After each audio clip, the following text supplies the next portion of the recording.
Hello everyone.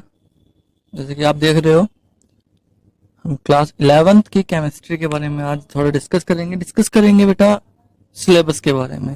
Syllabus कौन कौन सा सिलेबस रिड्यूस हुआ है और कौन सिलेबस आपको पढ़ना है इस साल 11th क्लास में। ओके, देखो आपको पता है 70 मार्क्स का पेपर होता है आपका, 30 मार्क्स का आपका प्रैक्टिकल होता है और कुल मिला के 14 यूनिट्स आपके चैप्टर में है और हर यूनिट के अपने अपने मार्क्स भी डिवाइडेड है। पहले 2 यूनिट के 11 मार्क्स हैं। तीसरी यूनिट जो पीरियोडिक टेबल है उसमें 4 मार्क्स की है।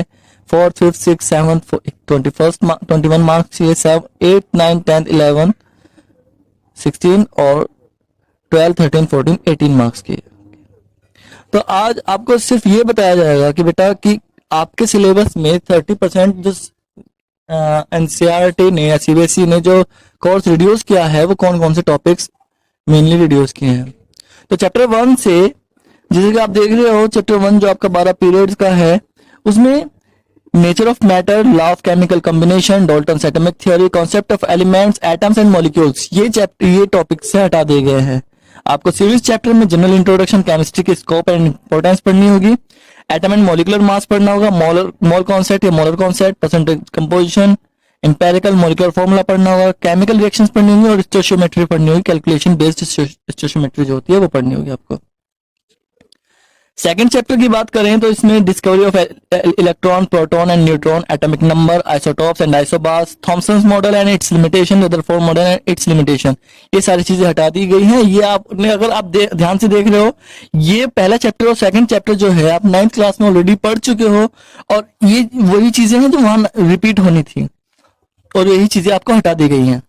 आपको स्टार्ट करना है second chapter Bohr model of its limitation से, concept shell and sub shells, dual nature of matter and light, de Broglie relationship, Heisenberg uncertainty principle, concept of orbitals, quantum numbers, shapes and of SPDA orbitals, rules of filling electrons orbitals, of principle, Pauli exclusion principle, हॉर्न्स rule, ये आपको पढ़ना है।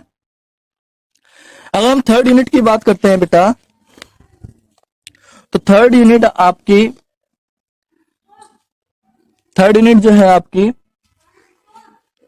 Significance of classification, brief history, development, periodic table खत्म कर दिया गया है। मॉडर्न पीरियोडिक टेबल से स्टार्ट किया गया है कि आपको मॉडर्न पीरियोडिक टेबल और उसकी प्रेजेंट फॉर्म जो होगी वो पढ़ना होगा। प्रेजेंट ट्रेंड जो होंगे वो पढ़ना होगा। Atomic radii, atomic ionic radii, inert gas का ट्रेंड जो होगा वो आपको इसमें पढ़ना होगा।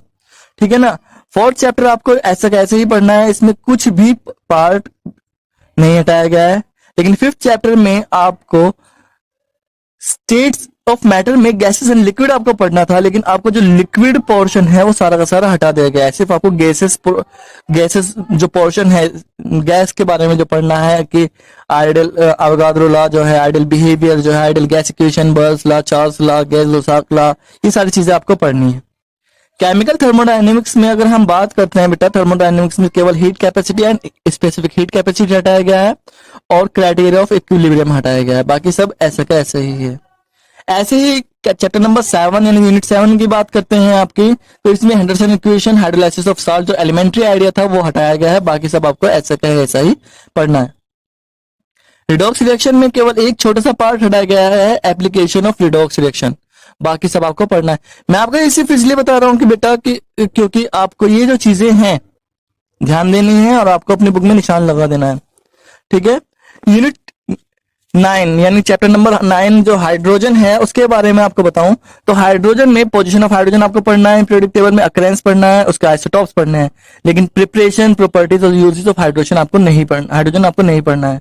हाइड्राइड आयंस के बारे में पढ़ना है, कोवैलेंट इंटरस्टिशियल हाइड्राइड्स के बारे में आपको पढ़ना है, फिजिकल केमिकल प्रॉपर्टीज वाटर की और हैवी वाटर की पढ़नी है आपको। हाइड्रोजन पेरोक्साइड जो H2O2 होता है आपको उसके बारे में नहीं पढ़ना है। ये सब चीजें आपकी हटा दी गई हैं। चैप्टर नंबर 10 से आपको जो साल्ट का फॉर्मेशन था, जितने भी कंपाउंड थे इंपॉर्टेंट, सब के सब हटा देंगे। केवल आपको बेसिक चीजें आपको उसमें पढ़नी है। जनरल इंट्रोडक्शन पढ़ना है, उनका electronic configuration, occurrence, anomalous properties आपको पढ़नी है और आपको डायगोनल रिलेशनशिप पढ़नी है, ट्रेंड्स पढ़ने हैं आपको और जनरल केमिकल रिएक्टिविटी पढ़नी है। बाकी सब एस ब्लॉक के हटा दिए गए हैं। ऐसे ही पी ब्लॉक से आपको जितने भी कंपाउंड थे सब हटा दिए गए हैं, केवल उनकी जनरल प्रॉपर्टीज जो बेसिक प्रॉपर्टीज हैं वो आपको पढ़नी है। ठीक है ना बेटा। चैप्टर नंबर 12 ऑर्गेनिक केमिस्ट्री से आपको जनरल इंट्रोडक्शन हटाया गया है। Method of purification, qualitative and quantitative, ये जो चीजें हैं ये आपकी प्रैक्टिकल मेथड की थी, ये सारी चीजें आपको हटा दी गई हैं और बेसिक ऑर्गेनिक केमिस्ट्री से आपको स्टार्ट किया गया है कि क्लासिफिकेशन, आईपीसी, नोमेनक्लेचर हो जाएगा आपका ऑर्गेनिक कंपाउंड का, और electronic displacement in covalent bond, inductive effect, electromagnetic effect, resonance, hyperconjugation, ये चीजें आपको पढ़नी है। ऐसे ही homolytic, heterolytic, fission of covalent bond, free radical, carbocation, carbanion, electrophiles and nucleophile types of organic reactions आपको पढ़नी है चैप्टर नंबर 12 में। चैप्टर नंबर 13 की बात करते हैं तो बेटा हाइड्रोकार्बन जो है आपका, इसमें एल्केन्स के बारे में पढ़ना है, लेकिन इसका फ्री रेडिकल मैकेनिज्म आपको हटा दिया गया है, पैरालाइसिस आपकी हटा दी गई है। ऐसे ही एल्केन्स के बारे में आपको जितना भी था सारा पढ़ना है, केवल एक छोटा सा पोर्शन इसमें हटाया गया है। एल्काइंस के बारे में जितना था सारा का सारा हटाया, वैसे का वैसे ही है, आपको कुछ नहीं हटाया गया है।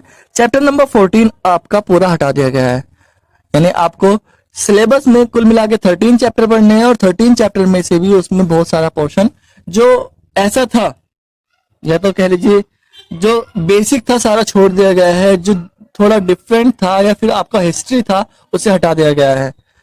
ठीक है ना, ये चीजें थी आपकी जो आपके सिलेबस में से है।